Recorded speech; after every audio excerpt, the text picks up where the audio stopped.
live from the Sinister district and the great beyond. Good evening, everyone, everything, and all creatures of the night. I am Michael Paul, alongside Mr. Curbs. Tonight we take a trip to the Northeast Ohio woods with a guest who's seen a Sasquatch. Stay right where you are. You're listening to the Sinister district.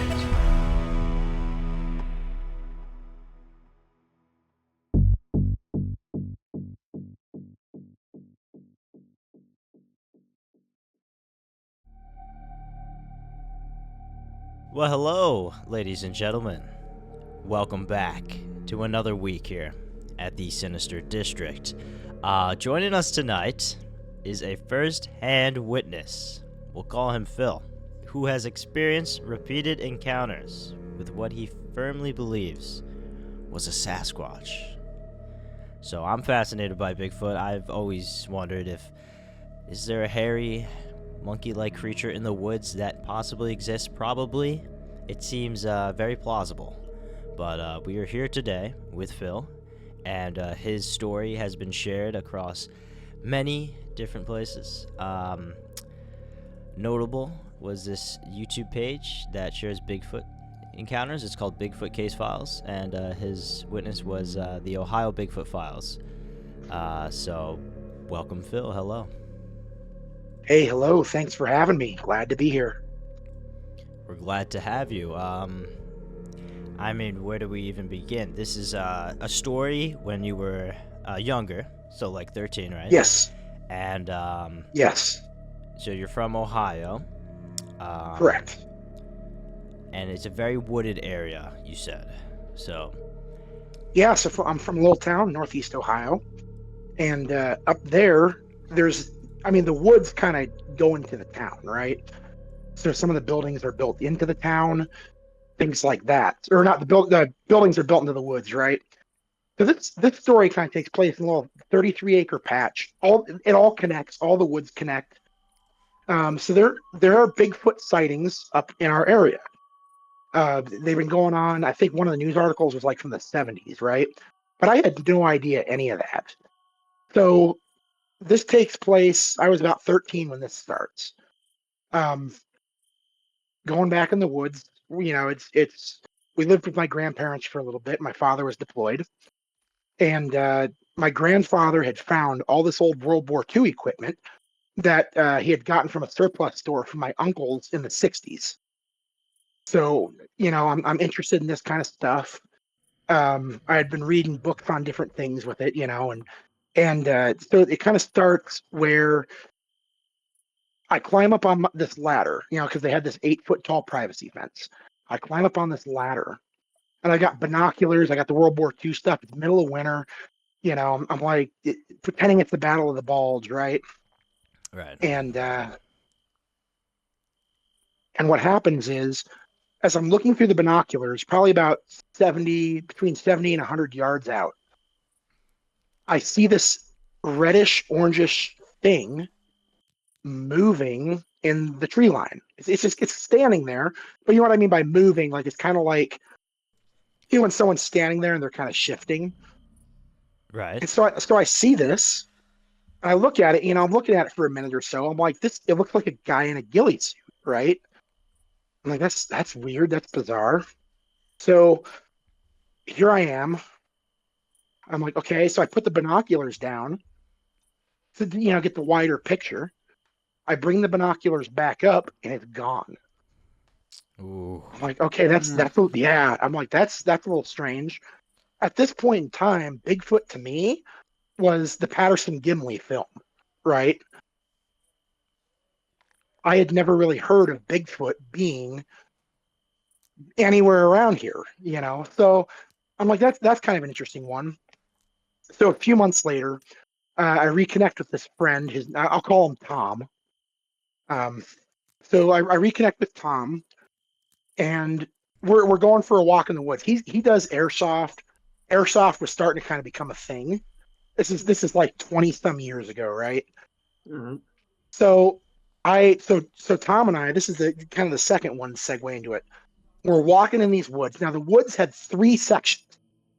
The first section was kind kind of a marshier area, right? So it's like there's a pond. You could tell like there's some dry wetland kind of stuff, right? The second area in the middle was dense woods. Okay, there's a trail system that kind of goes through it, and the trail is probably like 10 foot wide, right? So a decent sized trail for what it is, but it's not like a massive trail. But the third part opens up, and this is where so this third part, it's relatively open. Yeah, there's trees, but there isn't really a trail. It's just kind of like a little like path that deer would take, going through the middle, kind of some like maybe knee-high grass in some parts, right? So we're walking through the woods, we're talking, we get to this third part, we get to the end of the third part, back, because there's a little connecting part that leads to the wider woods, right? The wider everything.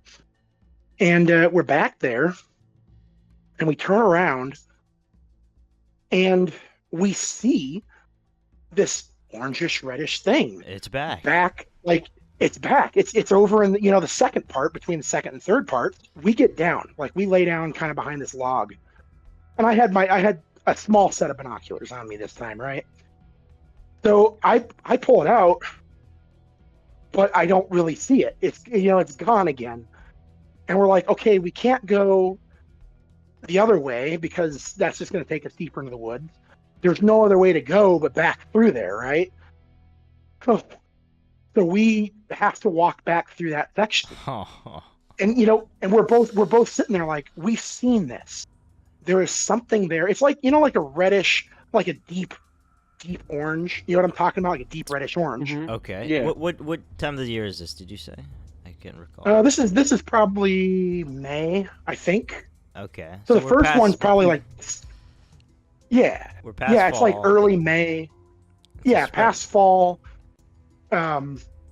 Past winter, because the first one that I saw at the ladder was like that winter, right? It was snowing out, and, you can see it.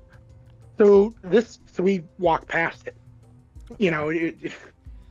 Nothing's there, but it's just like this. I mean, the feeling was just like, oh boy, what have we gotten ourselves into, right? So we continue going, and it was like, this is just weird. So we get we everything's all done with that. And that summer, so my father, he did reconnaissance. That's what he did in the Army. And my father-son bonding was doing stuff with him in the woods, and even like paintball. Him and I would paintball together, So my big thing was Tom and I wanted, and because he's deployed, but when he'd come back on leave, we were going to go up against him and just have fun, right? So Tom and I that summer we ran practice patrols all the time. This is how you do it, right? This is how this would work. This is how that works. All this stuff. And for the most part, like you'd get a feeling every now and then, like, okay, something's not right. Sometimes you might think you see something. And like when you get that feeling or you see something, like there's counter tracking techniques, right? There's ways of going about shaking tails, so it's not a problem, but nothing would ever shake off, there'd be nothing there, and we'd sit there and be like, okay, but there's nothing. The next big thing that happens, and this is one of the ones I put in there, is we're doing a practice patrol. It was supposed to rain, right? It's supposed to rain and storm that day. It had been raining, not much, like a little sprinkle. So we're doing the practice patrol. We're walking through, and we're in the second part, and there's this bend in the trail, right? So on one side, there's a dry stream bed that's kind of like this little ravine, and then the other side is just the thick woods. So we're going through, we're walking, and it starts storming. So as it's storming, I call my mother on the phone. I had like a little flip phone at the time, right? And I'm telling her I'm probably what 14, 15 at this point. Right. No, 14. Um, so I call my mother and I'm like, hey, let's get the ladders out because in order to get over the privacy fence, you needed ladders, right? So I'm like, let's go get the ladders. We're coming back. And so as I'm talking to my mom on the phone, trying to hear her, I kind of got my head bent down to keep the receiver out of the rain because it's getting hard. The rain's coming, and it was hard to hear her because of that. So I kind of got my head bent down to the side. Tom is leading us out, and we're hitting this bend in the trail.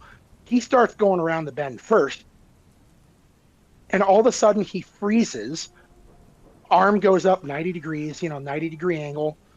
The hand in the fist. It's signal to stop.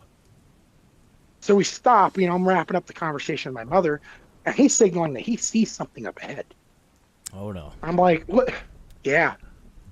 So, I wrap it up. I go to him. He's probably like, what, 10 feet, 15 feet in front of me at this point. Because at this point, we're done, right? We're just trying to go home. And I'm like, what's going on? What's up, man? And he goes, I saw something. Oh I'm no. like, you did? You saw something? Yeah.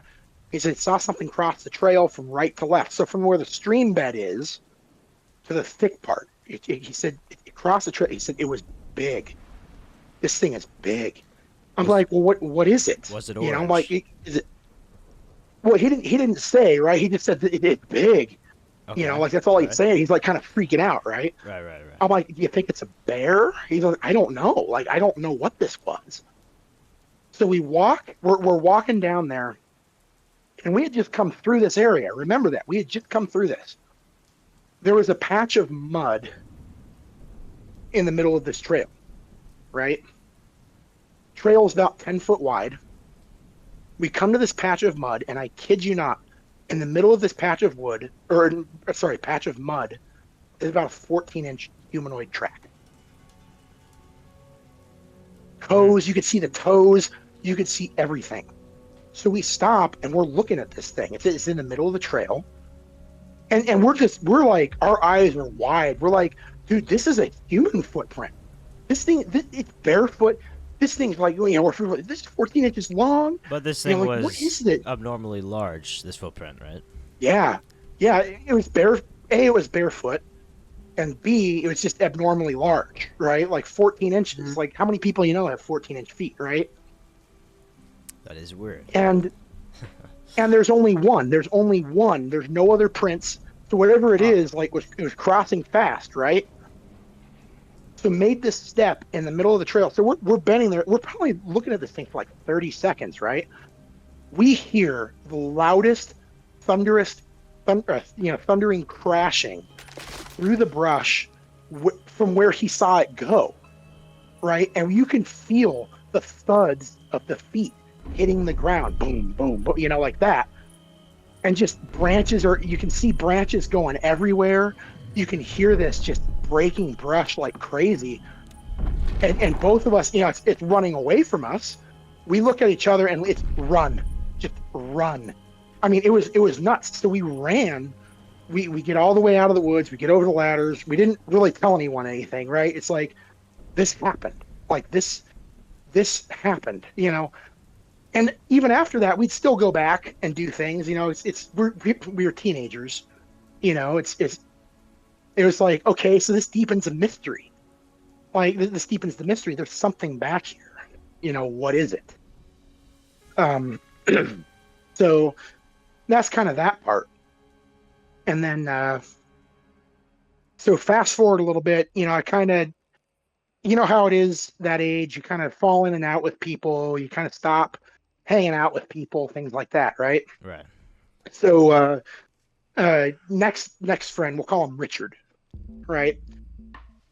This one's crazy because how we got onto the subject, it was another airsoft match at his place. He lived up on Lake Erie. And there was a field, and we had an encounter in that field, not necessarily with Bigfoot, But we had what we believe truly was a UFO encounter in that field. Oh, And so yeah, what's that going one's. on in North Ohio here? What's I going mean, on? it's lots. It's. I mean, Huh. there's reasons. There's jokes about Ohio, right? Yeah.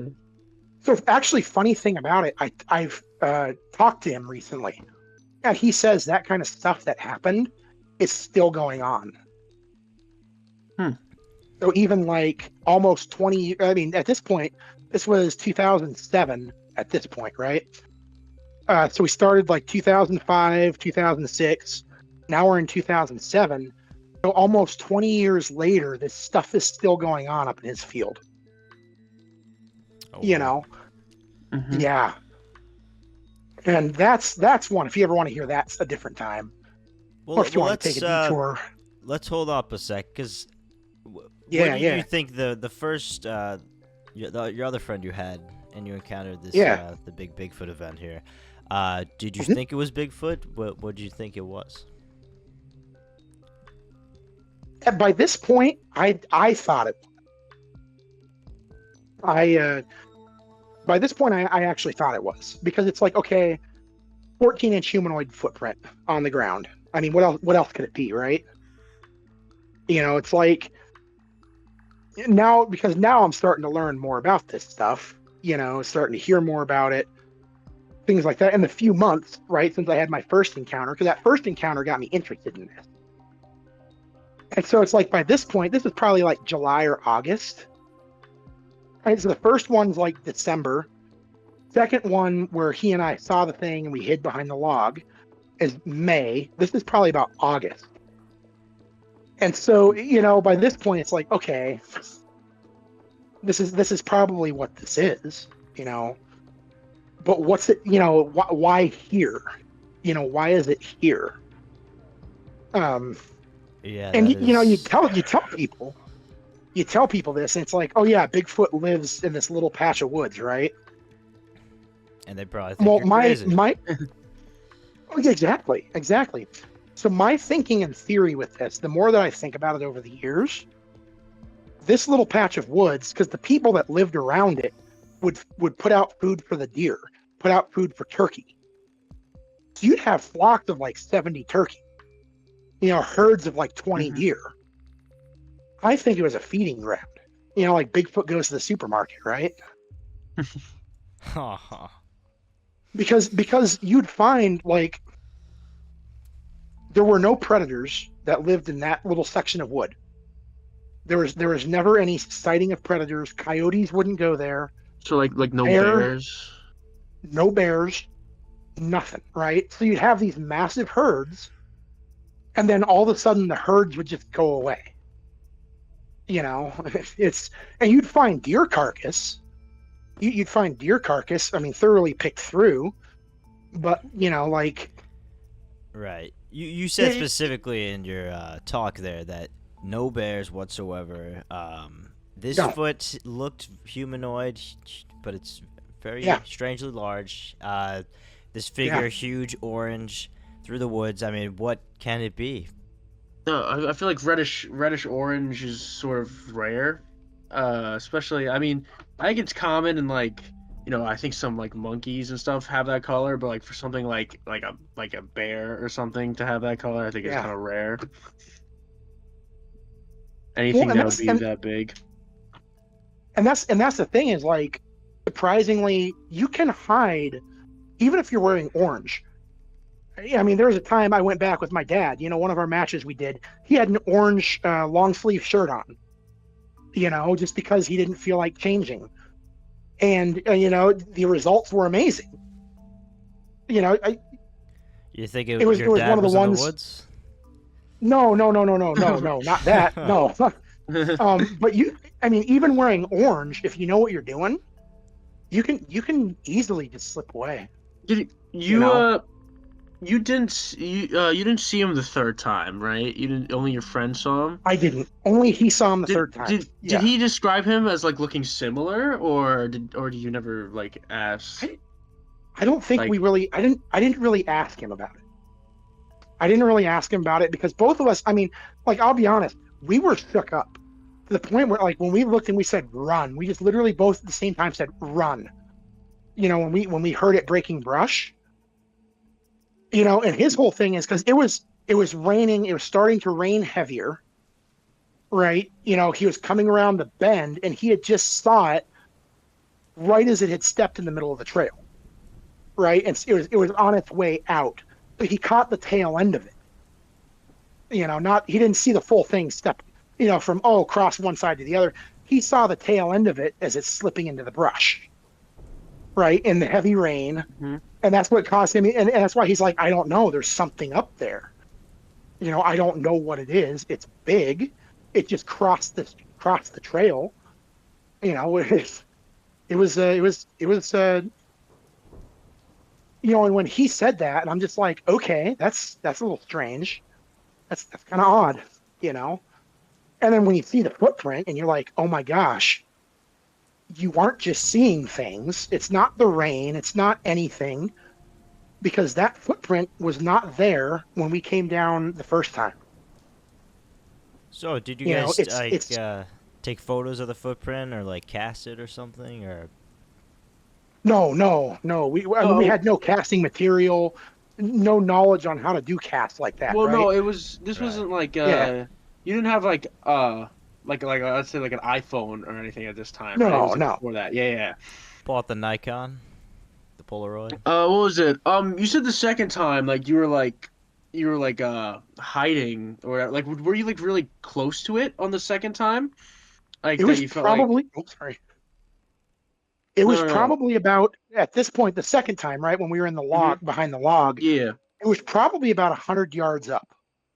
Hmm. But it was still because there was a distinct tree line right before you hit the third area, and it was staying within that tree line. It was over by where that trail was that ends there, but it was off on the left side. Well, from us looking that way, right? So our left, it's off there, just kind of like standing there, you know. And that's when it's like, okay, and we watched it. We were there for, I mean, we were behind the log probably about 20 minutes.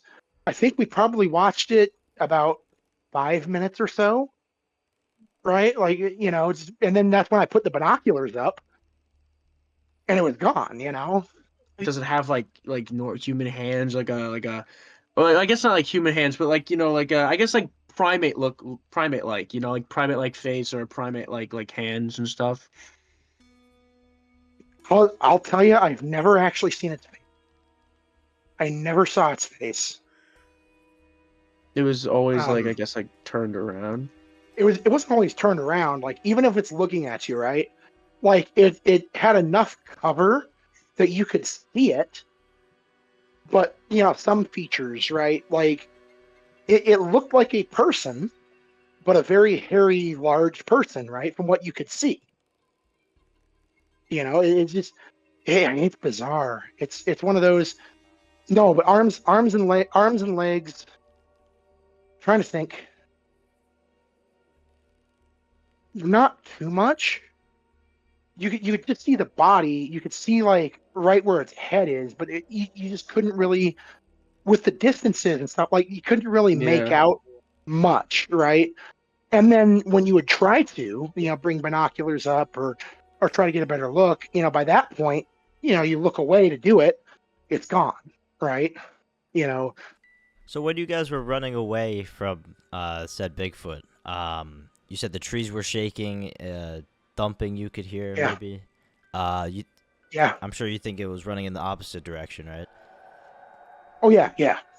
Yeah, it doesn't was- seem like it's like violent towards people, or it seems more No. like scared of people.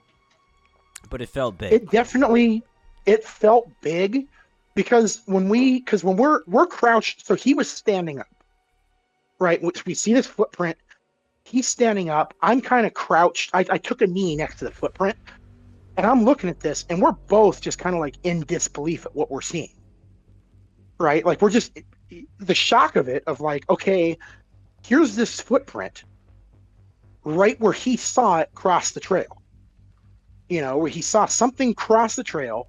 Here's this footprint. it's only one. If it was a person, and that's one of the things like we're talking about, we were there for like 30 seconds, right? Like, oh my goodness, this is a footprint. Like, this is insane.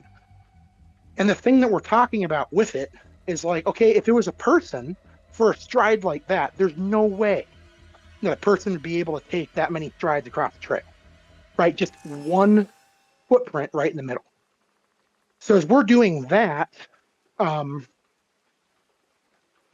so the noise and all of that, I'm trying to think, it was right where, so we were probably 10, 15 meters from where we saw it, right? As we're coming around where he saw it, we're coming around the bend. And we had moved up that 10, 15 meters, looking at where it was. We see the footprint, we're there.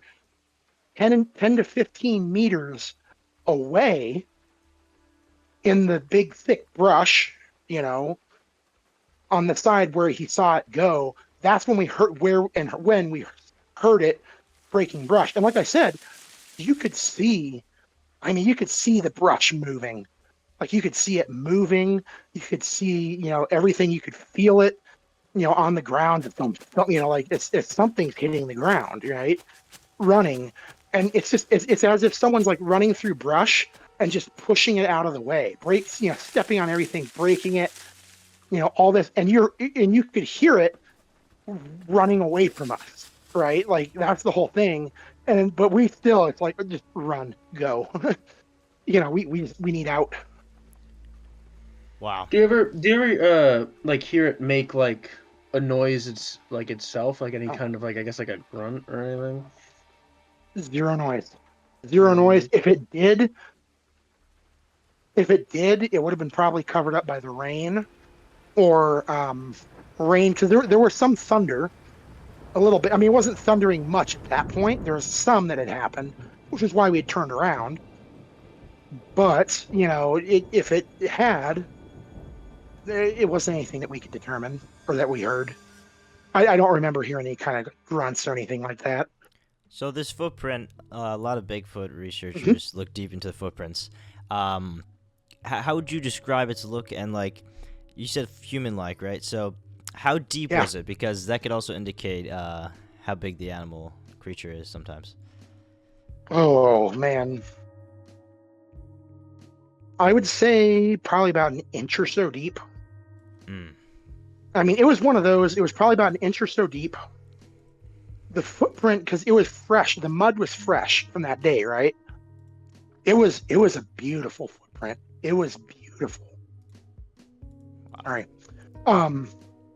I actually have a friend who may have seen a big footprint from upstate New York. You might have saw a Bigfoot footprint. I could send you it in the chat. We could take a look. Maybe it's similar, maybe not. But yeah, I'd love to see. Let me send it here. But no, I remember because it was so clear, this print, that there was no question that it was a humanoid footprint.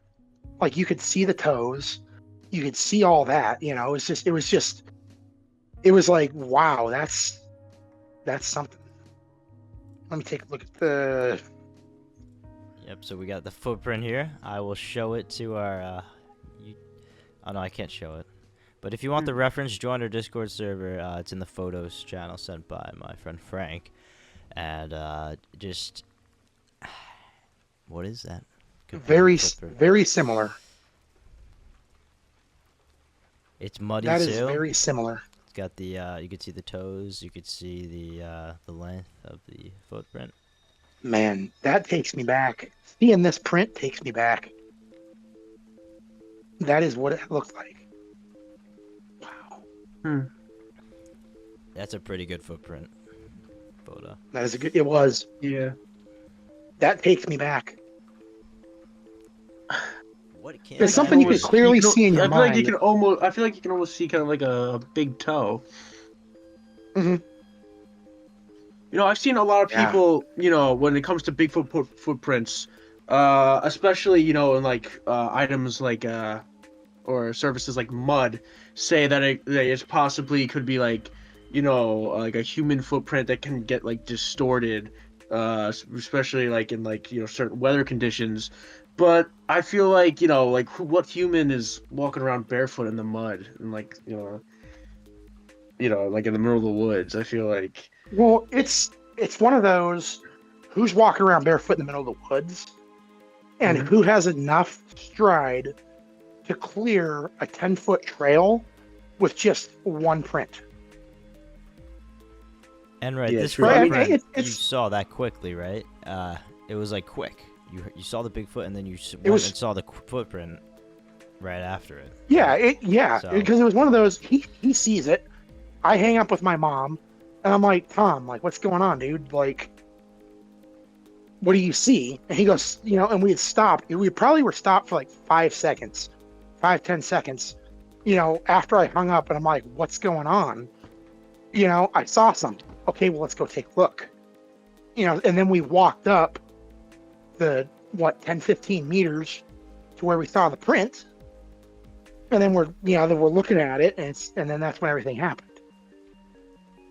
Yeah, It's got to be some crazy. creature, because there's no way. It's not artificially produced. It's not. It's real. This is a real footprint experience you had here. So. Well, and even with my dad, we had done enough tracking. That's one of the big things he did with me was tracking. It's like that's not 2 footprints. That is a single footprint right there on the ground. It was very clear, like that picture. Very clear that it's, and even okay, so it's distorted. Something gets, we had just gone through that area. We had been through the area probably, no more than 5 minutes prior, right? Is when we had walked through there. It starts thundering. We turn around and call my mom. I say, hey, let's get the fence, the ladders out. That's the whole thing. Is it's like, what person, right? So you said the woods eventually got taken down where you used to go when you were younger. They right? did. That happened probably 14 years ago. I wonder where the wildlife Think. went. All those woods gone. I was so sad. I was so sad when they did it. There was just, yeah. There was, the stuff that happened with Tom, the stuff that happened with Richard, with Rich, right? The stuff that happens with Harry, I'm going to call him Harry, the third friend, right? The stuff that happened with him in those woods, those were big parts of my forming me. Because distinct, separate things that happened and things that we found. Because the stuff, and I think you referenced the everything, the stuff that Rich and I found when we actually went into that connecting area. After talking about it, like, hey, there's something there. We go into that connecting area, and it's we find the tree structure. Massive, like you see in the shows, and we're standing there, and I was dumbfounded. This is what 2007, mid-November 2007 at this point, and I'm dumb. We're dumbfounded. We're like, what is this? It looked like someone had built a structure, and these trees were massive. This wasn't things that had just fallen. And the one that was interesting was, with that, the line of trees, because there were 2 trees, it would be 2 trees, 2 big trees, snapped. They were snapped, laying on their side parallel in some areas, right? You see things like that. You see things like the tree structures. It was unbelievable. Why'd they take the forest down? Were they trying to build something, or? So I commented on, I was having some comments with people on that video, after it was posted. And there was a guy that supposedly he knew the people, the company, so where he lived in Ohio, or was it Ohio? I think it was like Ohio, a different part, or somewhere near there, that he knew the guys, the company that logged it off. They just logged it off, right? I mean, it was beautiful. It was actually, I mean, it was beautiful woods. Maybe they're trying to build more houses or something. Oh yeah, yeah. Yeah, it's probably something like that. I mean, horrible. you had oak, various oak, various maple, birch, all different kinds back there, gone.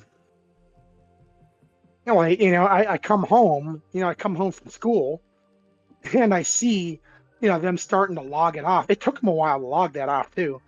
I just lamented, like, man, those were some beautiful woods. How do you think like a giant creature like Bigfoot, remains to stay like so like elusive? Like people just like can't get like a hold of them. I mean, you would be, I mean, it would surprise people how easy it is to really hide in the woods. I mean, reference it like all the times with my dad, right? Everything with that. We would, when he and I would go back and have a match, right? Just him and I, this is years later, right? We would start at dawn. We would go until dusk and only make contact once in that little patch. Like it's easy. I mean, it's easy to hide. If it's small groups. Yeah, I mean, that's small true. groups The can woods, disappear. I feel like a lot of just, you can't explore like 100% of the woods, No. Especially it's just so vast and stuff that I feel like that's probably why like deep woods areas, it's kind of like the Amazon rainforest. Like I think most Yeah, of the Amazon rainforest remains unexplored. I think there's like hidden civilizations inside the rainforest that like we still don't know absolutely. about because it's just so Absolutely. vast that it's hard to explore. Well, and the thing to remember is that's just a little patch, 33 acres, right? Mhm. When how Harry got involved. So you remember my last friend. This was Mhm. probably 2008, winter 2008, December 2008. How we got involved. So he lived out by the area where all the newspapers used to say this stuff was, right? Mhm.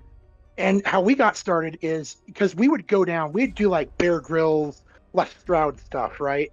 Out because he lived way out in the boonies. Like he was like Amish country, right? And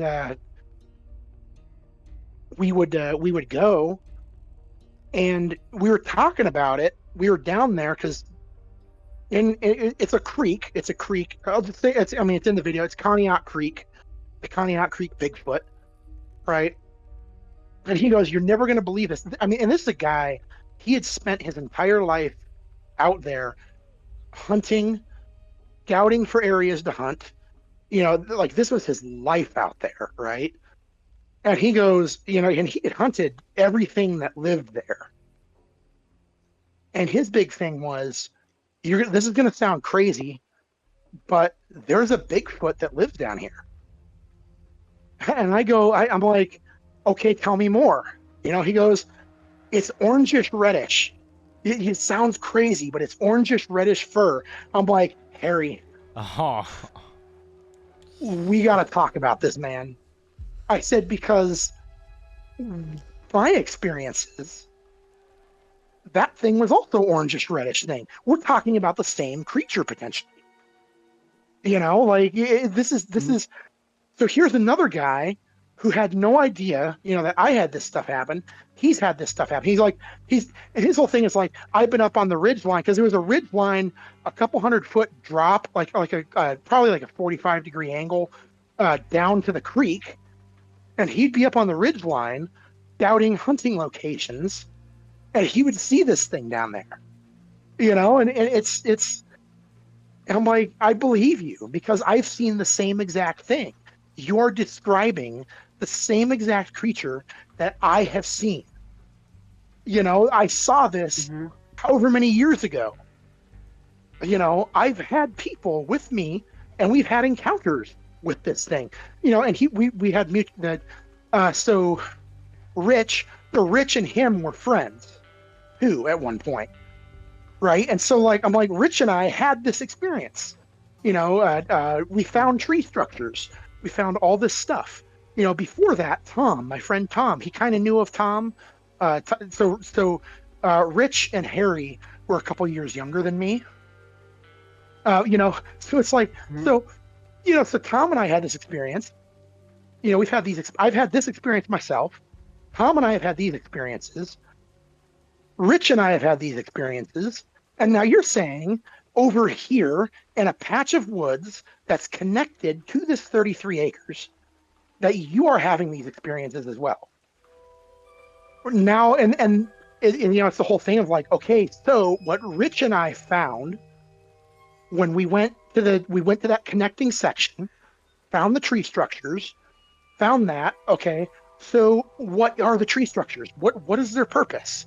What is the purpose of marking things by downing trees, right? Like it's all this stuff that's kind of connected. Because that little patch, so you have the 33 acres, you have the little connecting section, and then you have the bigger woods itself. That's what I call is the bigger woods, right? And that bigger woods connects, everything's all connected, out to where he lives, out to where Harry lives. And that was interesting. So it kind of segue into the final the final saga of all of this. Harry and I decide, so that day that he mentions it, it's like, okay, when the weather gets better, we are going to go out in those woods. We are going to go into that connecting section. We're going to go as deep as we can, and then we're going to, let's just figure it out. And so we're talking, and so we come up with this plan, right? And the plan is we're going to go explore. Then we're going to go, there's a little section in the second sector of the woods where you could build like a campfire almost, right? And some people had, people camping back there had built a campfire. So we were going to build a fire, just hang out, talk about life, talk about everything. When the fire's dead, then we're going to split up. He's going to go to one side. I'm going to go to the other because he's like, this is how you push bear, or this is how you push deer, right? Like him and his dad would go hunting. This is how you push deer. So we had great walkie-talkies. And when the fire's dead, I'm going to go the left side where that dry stream bed is, the dry creek bed. You're just going to push up through this area and let's just see what we get, right? Mm-hmm. So we sit there because the common denominator is when you're minding your own business, this happens, right? So, okay, maybe we can attract it. So we do this and we move probably 20, 30 minutes. It's slow. It's probably like a foot of snow on the ground, right? And we actually hear something big pushing away from us through the snow.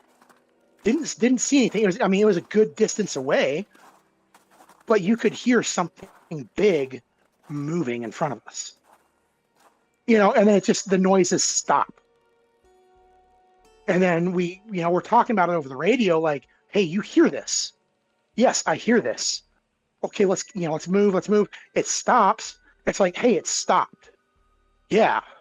And then we reconvene. We're getting cold. We're all this. And our whole thing is like, there's something. He's like, it's not a deer. I'm like, it's not a deer because, deer don't necessarily make big noises like that, right? But there was something we heard moving. And, at that point we were like, okay, let's call it. It's cold. We accomplished what we wanted to do. And then just from that point on, I don't think I ever went back in after that, right? So that's kind of like the last time, because then just everything, life happens. It goes forward, things like that, right? But that was the final thing that had happened back there was we were moving and we heard that.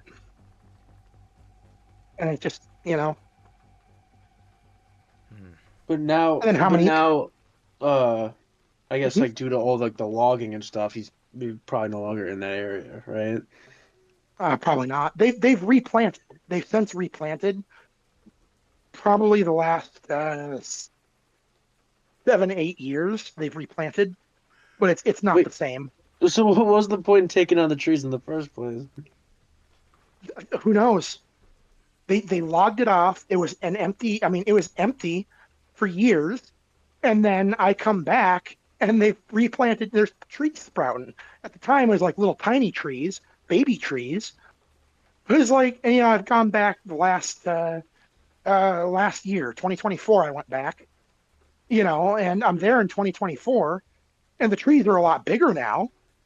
But it's just like, okay, so what was even the point? They logged it off. They got their wood, and then they replanted. I was like, they're probably going to log it off when the trees get big enough. You also said that you did some wood knocking, right? Oh, yes. Yes, Okay. that was with, sorry, I forgot about that part. Hold your thought. We'll be right back. Stay right where you are. You're listening to the Sinister District. If you'd like to talk to Michael Paul or Mr. Curbs, shoot an email to thesinisterdistrict@gmail.com. That's thesinisterdistrict@gmail.com. You can also join the Sinister District Discord server in the description. This is the Sinister District.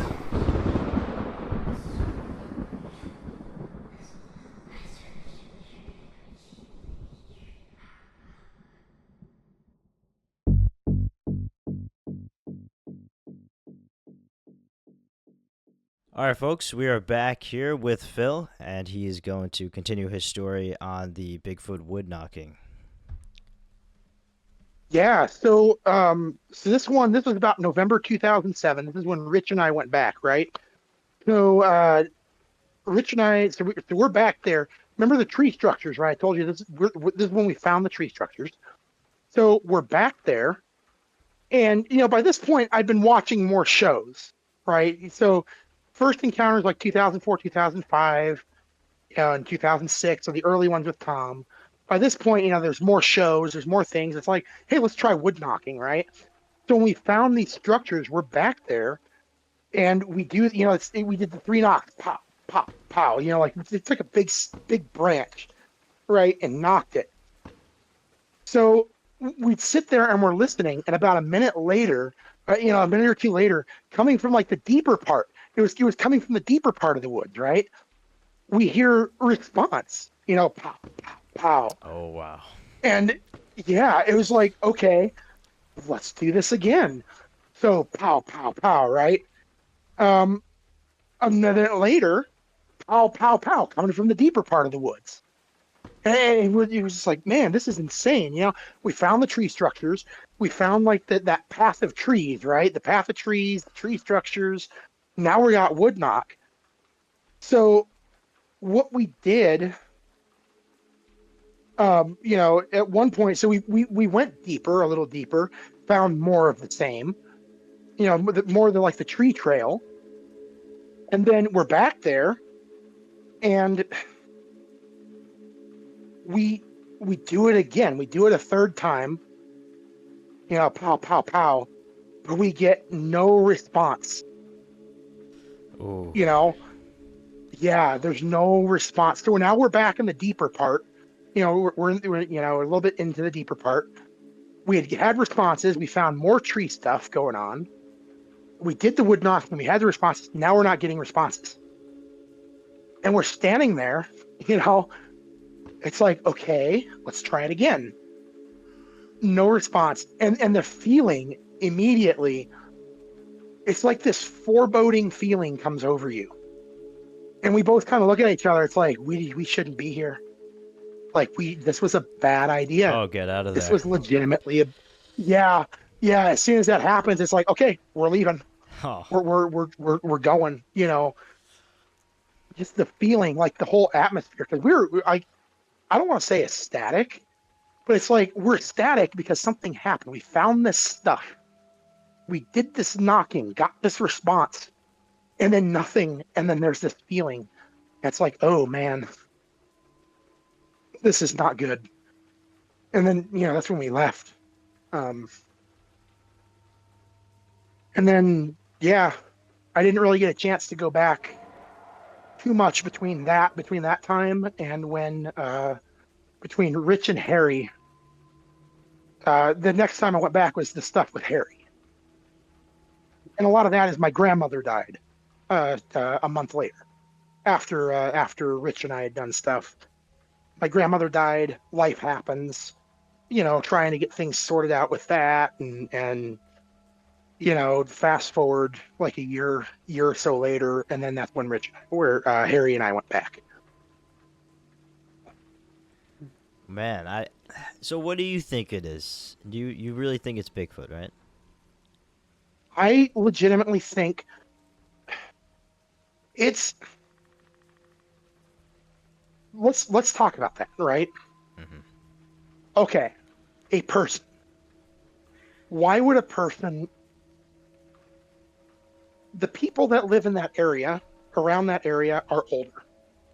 Okay, everybody knows each other. No one's right? grandma's going out there and spooking. It's the people that live in that area had been. My grandfather, the house that he lived in, that we'd go over there, that we lived with them for 18 months. And I'm talking about the neighborhood now, right? Right. He lived, well, it's diagonal across the street, right? Like literally Across from the woods. right there's the house. No, across from where he had lived. Oh, okay. He was born there in 1934. He buys that house in the early 60s. Okay, like the late 50s. It was the late 50s. He'd lived there. His brother lived in the house that he grew up in, right? His other brother lived next door to him. The people that lived in that neighborhood, he had grown up with. My mother had grown up with. My uncles had grown up with. We knew there were very few people in that neighborhood that we did not know. Why? The whole thing is why? Why would one of them go into these woods, dress up as something, and do this? But it couldn't right? have even been a person, because you said this thing was huge. The footprint was it was too big. It couldn't fit. Well, and then so you get the people first, right? And you look at it as in, okay, so let's look at what's going on. Well, it's like you said. Like we've been talking about, it's large. The footprint's large. Everything about this thing is large.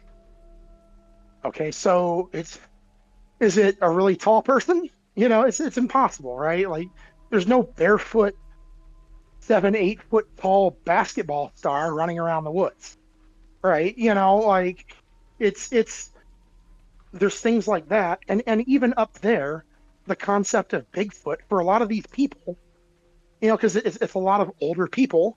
The concept of Bigfoot is and because this was the concept that I had, that I grew up with, because of this, that Bigfoot is out in California, Northern California, I think it was, right? Is that where the Patterson-Gimlin film is? Out there. Why is Bigfoot here in little old Northeast Ohio?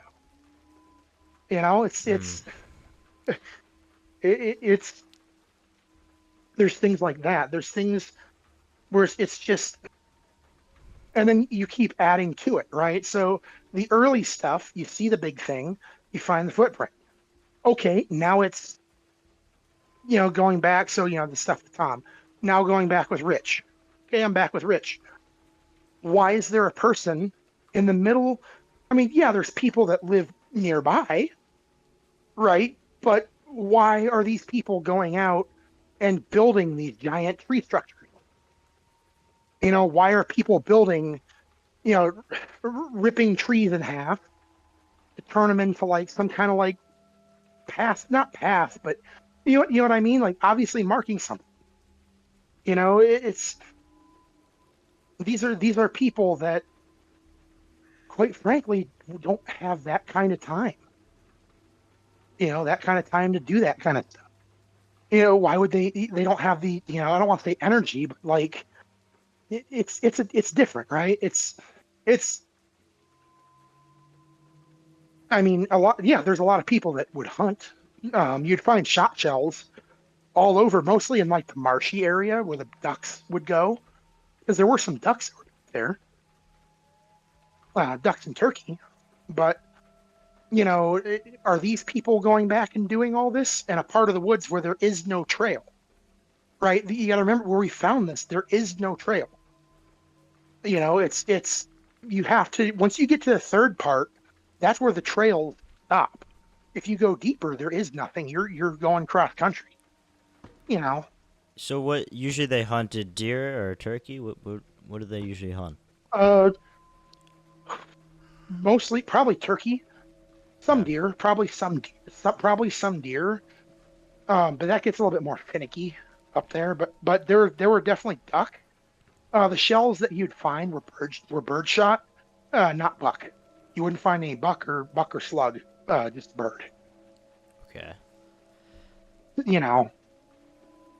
Yeah, and I don't know what it is. I mean, American black bear, but no, that footprint looks nothing like a Also, bear I footprint. don't think black bears are that tall standing up.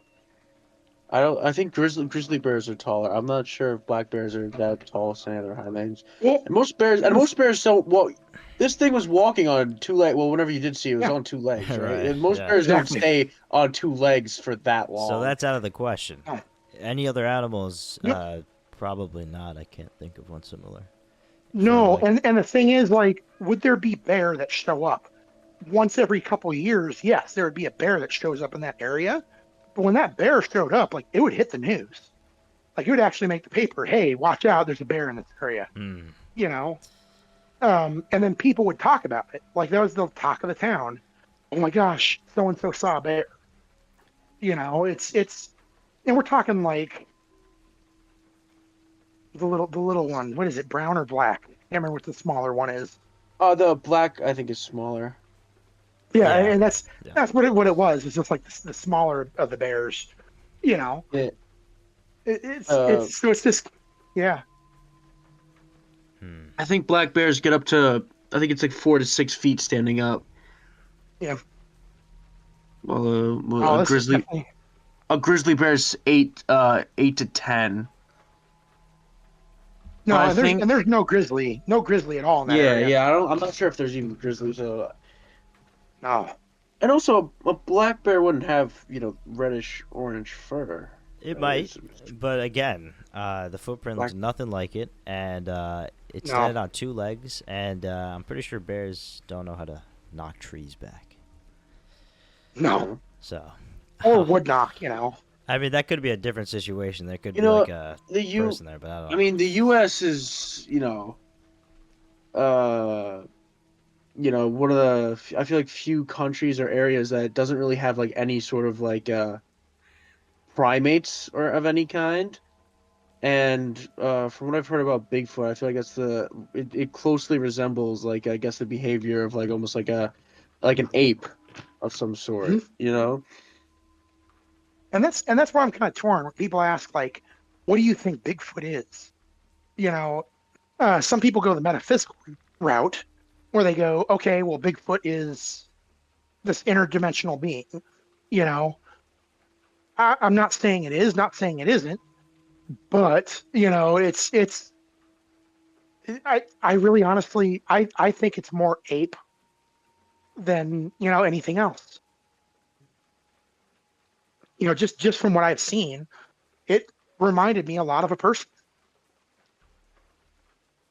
Yeah, I know there are like some theories. I think like Bigfoot's like connected to like UFOs and stuff, and that probably what makes him like so hard to spot. Yeah. Now, you did see a UFO, you said, right? Yeah, that story. If you guys want to even talk about that one, It may be if you want to talk about that on a intertwined. different time. Maybe. I don't know if this one is. This is one of those where it's like happened in an airsoft match. Everything happens at airsoft matches, right? There were 5 of us. So Rich lived up by the lake. There was kind of like a small wood line and then a giant field, right? And the field's probably a couple hundred yards. And then there's a berm, probably like a 4-foot berm, and then a drop off a little beach. You know, the drop off is probably like 50 foot, 60 foot, then a beach, and then the lake. So what happened that night was it was getting dark. This is literally a couple weeks before Rich and I went back and found all the other stuff, right? This kind of like got that conversation going. What happened was it was getting dark. We were going to do like one more round. You know, you'd have like different rounds like throughout the day. This is a weekend, right? We were going to do one more round. We were reloading our stuff. We wanted a little bonfire to set the mood. So Rich and one of the other guys went into the field. They got a whole bunch because there was trees, like all like little tree areas. And when I mean tree area, like each one's probably like the size of like a king size bed, right? Like you'd have trees kind of shoved together and brush, you know, and then like dotted just throughout the field, right? And a little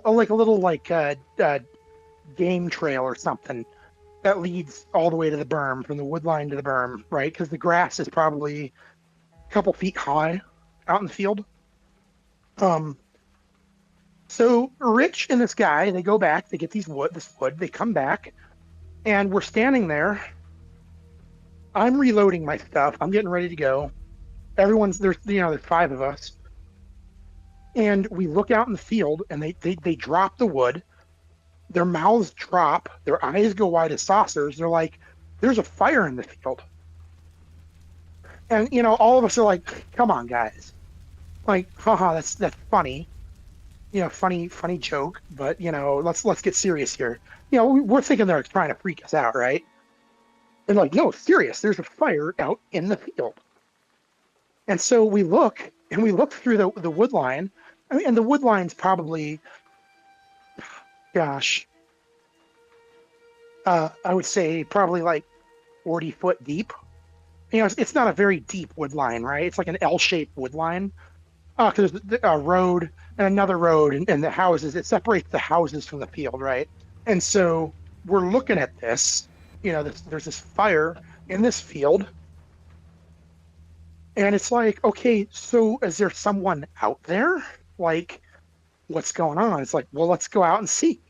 And they're like, oh, we ain't going out. I'm like, oh, come on, guys. Like, we got to do something here. Like, you know, everyone's like, oh, I'm not going out. So I'm like, you know what? I'll do it. I'll do it. So it takes me about 5-6 minutes to, you know, slither. It's like 40 foot, but I'm crawling. You know, I crawl through the wood line. I've got a ghillie. I've got a ghillie. It's not like even an upper. It's a hat, right? And it's kind of drapes over your upper. And so I've got that. I crawl through. And I get out the wood line. So kind of just right out there, there's kind of a tree that had fallen. So I kind of get behind this tree.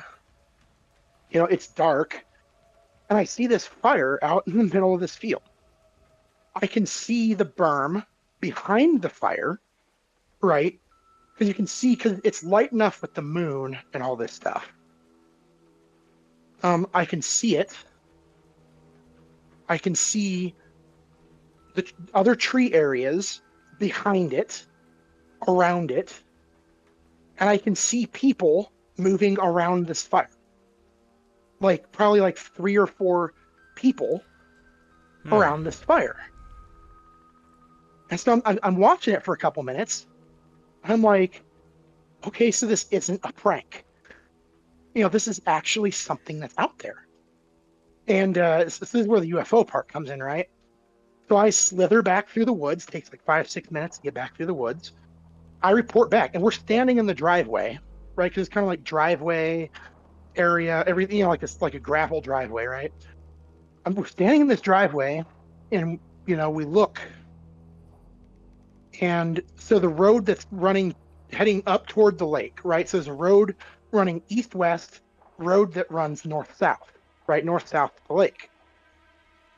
We're near there. We see this plane. This plane is silent. It's, I mean, higher than treetop, a little higher than treetop. I'd say probably about 1,500 feet.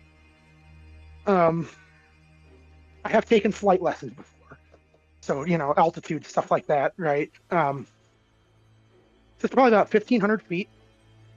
And this plane, it's quiet, it's silent. It morphs into one ball of light, continues over this road, and we're running after this thing, right? We see it happen in front of our eyes. We're like, let's go. So we're running down the road. It's dark, probably not smart, right? Because there's not really cars. That gets over the lake, and this ball of light dives right into the lake. Right into the lake. And so all of us, like the other four, are like, okay, this just happened. Now we really need to go into that field. Right? So at this point, I'm the only one that had been in the field since the fire. So now we're all going into the field. We walk into the field. The fire was before that thing landed in the lake. Yep. Yep, the fire was before it. We get out in the field. We can see this fire. But there's a problem. We can't actually get close to this fire. We walk the entire span of the lake up to the berm. This fire is about maybe half a mile out in the lake underneath the water. You can see the waves lapping over it. Huh. So we do one last match. Okay, well, it's dinner time, right? We eat something. We're telling spooky stories, because like, oh my gosh, this is insane. Okay, well, let's do one more match. So it's me and two guys, and then Rich and the other guy, the guy that actually went with him to get the wood. So they're one team, we're the other. We push out into the field. We get to one of the tree areas. So my guys, we get to one of the tree areas, turn around. I'm like, watch this trick. I open up my phone. I call one of the other guy that was with him, because we all had our numbers, right? I call him. You can hear his phone ringing in the tree line. He's just irritated. He's like, he's grumbling some stuff. You hear him going back to the house. So I look at my guys. I go, okay, this is our chance. We're moving. Because we're going to set up an ambush. We're gonna let them come to us, right? So we're moving. We're following that little path, right? It's like a little dirt, whatever path. Following it, we get to it, and to one of the tree areas. The tree area is between the wood line and the path. It's like a small path, like a foot. 2 foot wide, right? Like just a little where the grass is bent down, right? So we set up, and I have one guy covering the wood line in case they decide to go up that side. I'm covering front right, so I'm watching the path, and then I have another guy that's kind of with me. So we're kind of on line in there, me and this other guy, and then the third's watching the wood line, right? We're there for about 20 minutes. And the guy watching the wood line, we can, there's something kind of happened. And he crawls back to me. He kind of taps me on the shoulder. And he whispers, he goes, Phil, there's something moving up that wood line. I'm like, what? He goes, there's something moving up that wood line. I'm like, okay. He's like, he can see people moving up the wood line. There's like a couple people that he sees. So we form online. So we it's like, okay, this is bizarre. Like, why? They've never moved up that wood line. That's in all the times that we've been there, that we've done this, no one's ever moved up that wood line. Okay, let's form online. So we form online, and it stops. The people just stop. Like, okay, this is kind of bizarre. We wait. There's nothing. It's like, okay, so let's fall back to the berm. There were a couple down trees in one point in front of the berm. So it's like, okay, well, let's take up a defensive position there. We got clear field of fire. Anyone that's wanting to get to us, to get in range, is going to have to come out and step out of cover. So we're going to be able to just mop them up, and then we all go home. We sat there probably another 20, 30 minutes. Nothing. Nobody's coming out. We see nothing. We hear nothing. At this point, it's starting to snow. And we're getting cold, and we're like, let's call it. been half an hour. It's getting late. We all got to go home. So we're walking back, and we're kind of like, okay, we're done. It's all done. We're done. The Rich and the other guy never left the starting point. They were too afraid to go in the field. They didn't think that anyone was going to go in the field, and they thought that we had agreed that we weren't going to go into the field. So who was in the wood line, right? And that kind of started the conversation of, okay, so this is funky. This is weird. Let's talk about some stuff that I've got going on. And that's when Rich and I decided, well, okay, let's look into this. But every now and then, Rich said, every now and then he still sees weird things out in the field, weird lights in the field. So you think those were just other people in the woods? No idea. No idea. Everyone, it's like late o'clock, it's snowing, right? Why would anyone be out except for us playing? Could it be someone else that was in the wood line? Maybe. But they were moving up, they'd been moving a pretty good distance. And maybe not, but the light in the field, the fire, that was bizarre. So you think the thing that fell into the lake was the UFO? I think it was. Did you get because to it's like I said, investigate? it started as a plane, right? Like you could see the lights like it was a plane. Hmm. But then those lights in front of our eyes combine into one big ball. Like they just collapsed in on themselves into a big ball that kept going until it hit the lake and then went into the lake. I think So it could be like a meteor or something. That could be my guess for that. maybe. I mean, like, did anyone Maybe. find anything in the lake? I mean, No, like you could see, like, and this the thing is, like, even like, the fire, so, it's two separate lights, right? The fire in the field and then the fire that was up above, or not the fire, the light, right? Maybe the light above was a meteor. Maybe it was. But the fire out in the field, right? That's what prompted us to go back in the field. We see the fire, but we can never catch up to the fire. And then suddenly that fire, that same light, that same everything, not the light with the tree, with the road, but that we saw in the field, is now out in the middle of the lake. Under the water. You can see the waves lapping over this thing. It's weird. Wow. So maybe that could be Bigfoot. Who knows? That may have Who knows? Who knows? But it prompted that conversation. It got Rich and I talking about it. Like, hey, that was weird. Humanoid things, like people. That fire. And it's like, hey, and we did throw around Bigfoot. That was thrown around, and that kind of how we segued into the, hey, I know this patch of woods where I've had some things happen. Want to go check it out? did you see it crash in a lake? Like, was it like a giant splash, or? No, because there's trees at the end of the road. We just saw it dive down. That was it. We didn't see what happened to it. We just saw it dive down. How far in the sky was it when it dived? Like, was it like really up above? No, it was about 1,500 feet. But you said like literally, it was a plane. It looked like a plane, right? And so the light that we chased down that road, right, started. It was like a silent plane.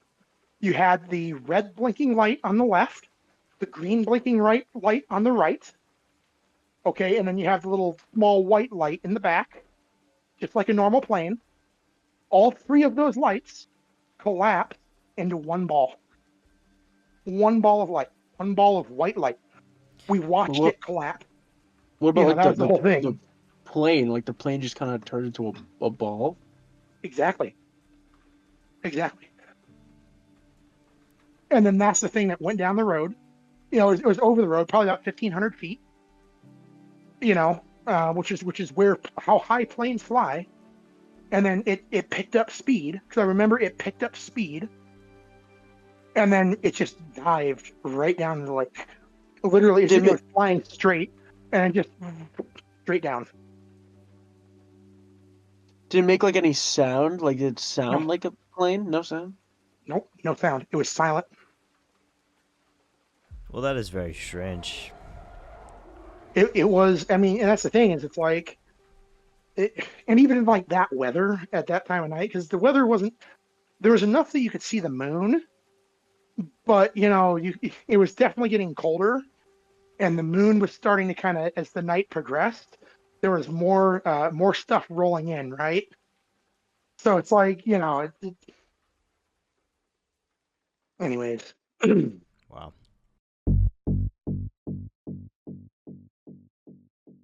So, have you heard of any other sightings, maybe of back to Bigfoot or anything to that nature in your town, besides from you and your friend?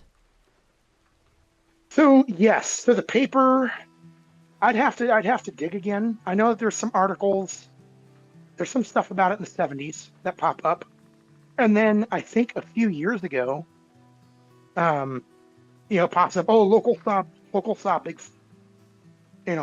Bigfoot out here.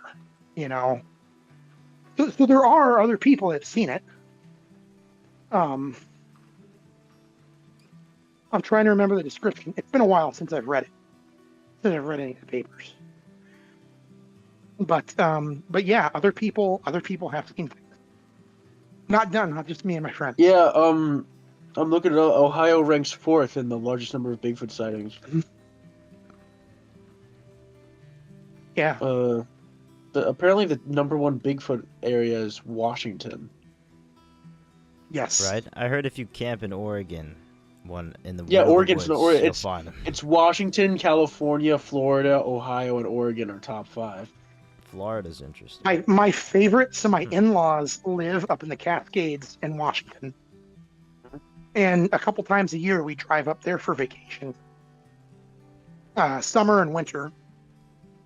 And because my wife lives in a town that's very Christmassy, or her family's from there, and when we drive, we have to go through the Umatilla Reservation, and there's a travel plaza, and usually we'll stop, kind of go to the bathroom, stretch.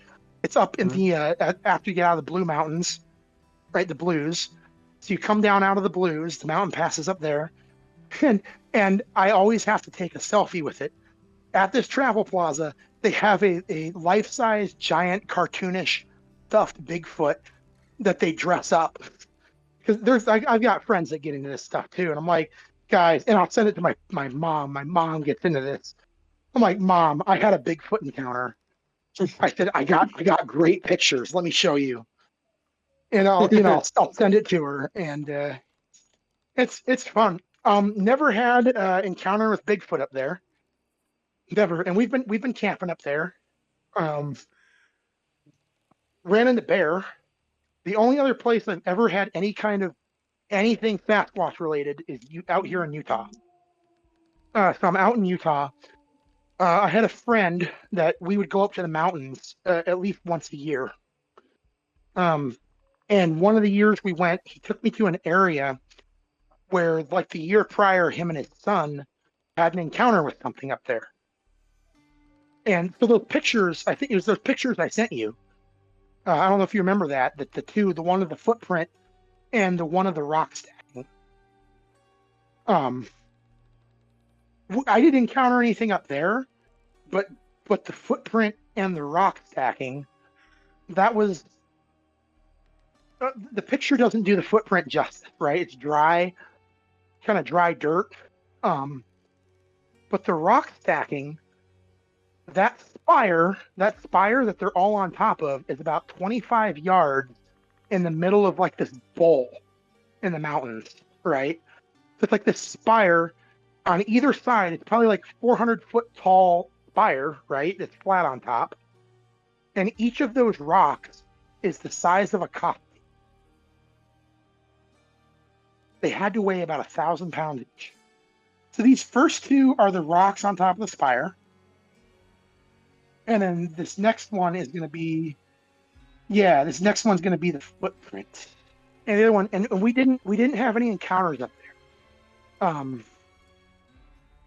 the creepiest thing that happened, like there was one point I thought I saw something moving in the wood line, because we were there's like a, not wood line, there's like a tree line down below where we were, and I thought I saw something moving. It was like a deer. But the only other thing that happened that was creepy was, so up there were cows, because a lot of the ranchers out here will push their cows up into the mountains, and then like at the end of the season bring them down on horseback, right? Like actual cowboy stuff. And one of the cows, something happened to it. It wasn't time for them to bring the cow down, right? The cow is down. So the cows are just free range. We don't know what happened to it, but it died. But we could hear this thing dying. And that was a sound. I mean, we had just come out of this tree line, right? We're out in the middle of nowhere. We're starting to head up toward that bowl. And all of a sudden, we just hear like this sound. I mean, it's like this screeching, screaming, like, whoa, stuff like that, right? And, so my friend had worked for the Forest Service back in the 80s building backpacking trail up in the mountains. And so the teams that he was on, their rule of thumb was, if you're up in the middle of nowhere, always bring a long gun. So I had a Marlin 45-70 that I used to bring. And so I had it slung. I unsling it, rack one into the chamber, right? And I shoulder it, and both of us kind of get into a defensive line. So he's former military, my friend, right? So he's got a pistol. So he gets his pistol out. So we're kind of in a defensive line, like right where we stand, because we're in the middle of like this open area now. So we can see anything coming out of the tree line. And then the noise just stops. And you can hear the mooing, like other mooing, right? And he's like, "Oh, it's just a cow." I'm like, "That's a cow?" Huh. He goes, "Yeah, it's a dying cow." I'm like, "That's a freaking cow. Huh. That noise is a cow." He goes, "Well, it's a dying cow." I'm like, "I heard you." Sorry. I go, "I heard you." But like, it's, and we kind of stood there and we just kind of laughed at it. Not at the cow dying, but like, it's like, holy crap. It's like, okay, well, if that's the weirdest thing that's happened, hey.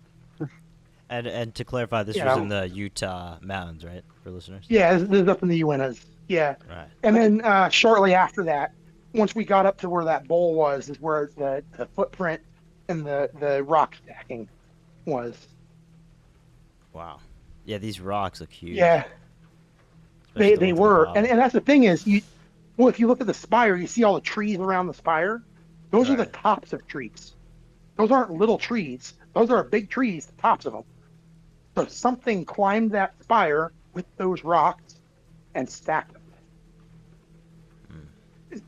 And each rock is like the size of a coffee table. Probably about like I'd say about maybe 2.5, 3 foot tall and as long as a coffee table.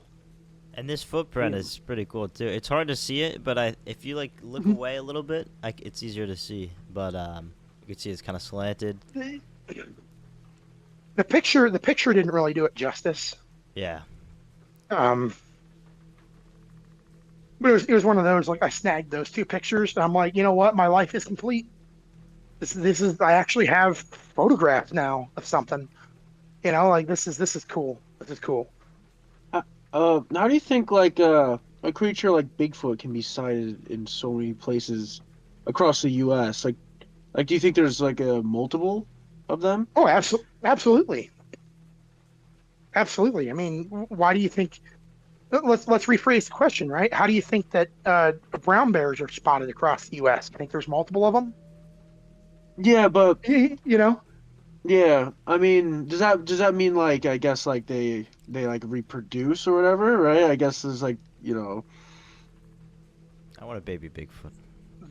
The trails in my hometown. There are some trails that are there that were built by the Native Americans. Mhm. There's markers for it and everything, right? Historical markers, things like that.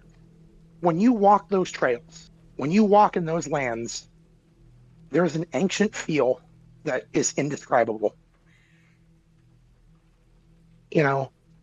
It's when we went camping, so we took my daughter camping for the first time this summer.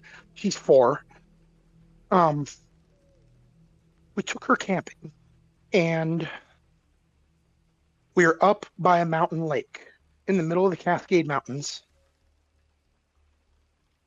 And it's a feeling, I don't even know how to describe it. You know, like I don't even know how to describe it. The land, it's probably one of the most spiritual experiences I've ever had, right? Um, it's whatever Bigfoot is, right? Bigfoot, Sasquatch, whatever you want to call it. Mhm. Whatever it is, I have no doubt that it is older than what we are, older than people, older than, a lot of places.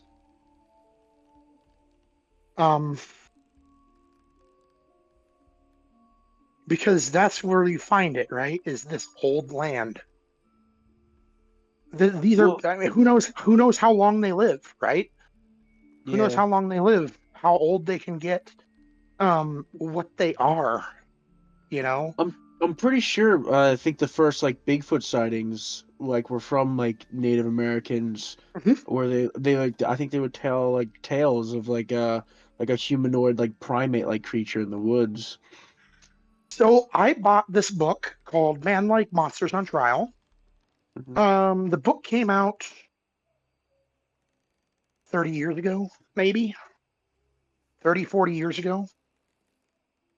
And it kind of looks at the origin. It's not like specific stories. It's not like a book on legends, right?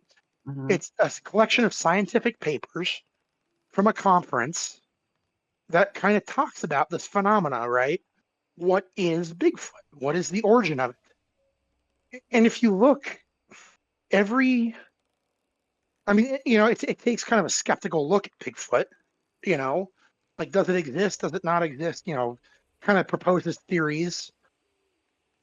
But if you look, almost every indigenous culture has legends. To my knowledge, if I'm wrong, then I'm wrong. But my understanding, based on what I've read with that, you research this kind of stuff, trying to figure it out. Every indigenous culture that to my understanding, has some sort of legend, some sort of story, some sort of something about Sasquatch, about Bigfoot. You know, it, it Yeah, it's yeah. I've heard things like every country like sort of has their own like giant sort of like Mhm. primate like creature. Like I think like Australia they have something called like a yowie, Yeah. and like Asia has like the yeti. And I've heard like even in like Florida they have something called like the skunk ape or something Mhm. like that, which is and like Mm. I think Yeah. it might be Vietnam. It has something called like a rock ape or something like that. Like they Yes. all kind of have like their own like tales of uh like a giant like humanoid kind of like almost like a wild man type thing that uh like kind of stays away, hidden from the public. Yeah. There's something. There is something. What it is, who knows? You know, I don't. I think the sheer amount of sightings and all across the world and everything makes me believe that like all these people like can't be wrong. You know what I'm saying? It's No. too Like many. there's no way that sheer amount of people like mistook a bear or something. Like there's been It's way too many sightings. Definitely the it's footprints. Yeah. there's so much that's out there, right? What is it? Snellgrove Lake. You guys have heard of Snellgrove Lake, right? I think it's Snellgrove Lake. Oh, what's that? So the first time I heard about it, some Monster Quest on the History Channel went up there. That's a famous one. It's a cabin up on this lake up in British Columbia, Right. and it's just there's something that's up there. There's something that's attacked the cabin before. Um, people have had sightings for decades of something up there. That's a scary one. Yeah, yeah. But and that's my whole thing is like, what it's there's too much, and I get it, anecdotal evidence, right? Where's the hard evidence? Where's the bodies? Where's this? Where's that? Anecdotal evidence, it's everywhere. It's like you were saying, right? There's just so much of it out there. Yeah, how are people mistaking bears? Look at my friend. Look at Harry, right? Harry spent all his spare time up in the woods. He would come home from school. He would go to the woods. He would do his thing. Hunting, scouting new hunting locations. Doing all this different stuff. He knows what the wildlife looks like. He knows what's any of this. So when he says there is something I have seen up there that I don't know what it is, right? Well, that's the big thing. Is they just it's there's just so much of it. There's so much of it that's out there. There's so much that goes on, so much everywhere, Yeah, it's crazy how we don't have a good video of it yet. Though we need to get a good video of it. That's our mission here. We're gonna get one eventually. Who knows? Some of these videos people write off as fake. Who knows if they're real or right? Yeah, it's gonna get worse though with AI. It's not looking good. Oh, absolutely, absolutely. Yeah. And that's one of the reasons those pictures that I sent. That's one of the reasons I treasure those pictures, because that's, for me, people can say whatever they want. Oh, someone that went up there and stacked those rocks. How? Physically, how? How is a person going to do it? There is no way to get mechanical equipment up there. Yeah. Everything that's done up there is done on horseback, right? Helicopter, you can do helicopter, but why would someone do that? Spend that kind of money to do it. It just, there's things like that, right? It's like, when you think about the people that are like, oh, well, that's a hoax. Let's talk about that, right? Why would someone? You have to think. Why would someone put that energy into it? Okay, let's. I want to talk about the biggest thing in Bigfoot. Probably the Patterson-Gimlin film. Yes. I said that right. But yeah, this is what started it all basically. And it doesn't look orangish, so maybe this is a different type of Bigfoot, or maybe it's not. So what do you think this is from after seeing your own experience? That's a good question. There's oh man, when was this? This was early 60s. I think it was 1967. I think it was 1967. Yeah. 67. Bigfoot, and there's always been legends up there, right? But there's always like, oh, Uncle Bob saw something. You have the film. Yeah. The question is like, could it be someone in a suit? Okay, maybe. But then you read, people that have actually looked at it, cleaned up the footage, and have said, like, there are details that, for a suit at that time period, might not have been able to capture those details, right? But there's other people that say, oh, I was the guy in the suit. There's, who is it? I think it's Gimlin or Gimli, right? He stands by the fact that actually happened. Roger Patterson, I think Patterson died in the 70s. He died like a few years later, if I remember right. Yeah, I think that's correct.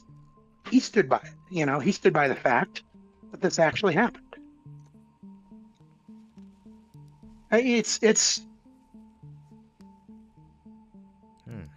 I want to believe that it is something. However, I at this point, there's I don't think there's any way we'd ever know. We have the modern technology, and people said, like, they've stabilized the film, and if the film's stabilized using modern cleaning up stuff, technology for it, you'd have to think that they'd be able to see something, right? Something that's not right with it, something that would show this is a guy with a suit. But my understanding from what I've heard is that no one really has. To me, I've always thought it does kind of look like a actor in a suit-ish. It always sort of looked like a little, especially for like when it comes to like animal behavior. Just to, I feel like Yeah. to just be walking and then just looking back like that seems pretty like convenient. But I now looking at some of this stuff right here, like someone tried to recreate it, and you can tell like there's just a difference with the arms. Like, look, Yeah. someone like people have tried to recreate it in like their own way, and just it doesn't seem to be the same. Like the arms are just really lanky. I really want to believe this No, one, but yeah. I don't know, because that image that generated the face, like, it just doesn't look like the one in the film, because it No. looks like there's an eye hole or something in the middle there, and it just doesn't look like it would fit it. But I don't know, so I want to believe it.